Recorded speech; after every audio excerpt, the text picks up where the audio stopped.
জাতীয় সংসদ নির্বাচন না দিয়ে রাজনৈতিক শক্তিকে উপেক্ষা করলে চরম পন্থার উদ্ভব হতে পারে বলে মন্তব্য করেছেন বিএনপির সিনিয়র যুগ্ম মহাসচিব রুহুল কবির রিজভী।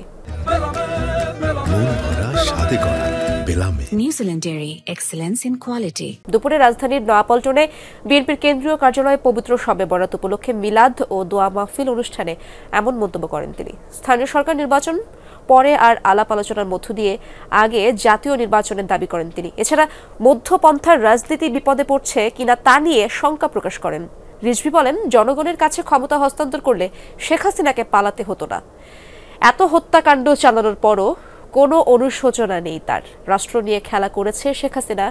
গণতন্ত্র যাতে বারবার হোঁচট না খায় সেজন্য প্রয়োজনীয় সংস্কার শেষ করে দ্রুত নির্বাচনের আহ্বান জানান বিএনপির সিনিয়র যুগ্ম মহাসচিব।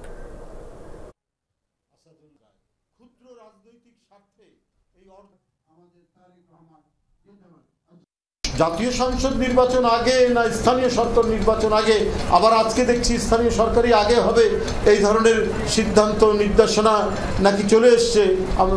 আমরা সংবাদপত্রে সংবাদ মাধ্যমে আমরা দেখছি।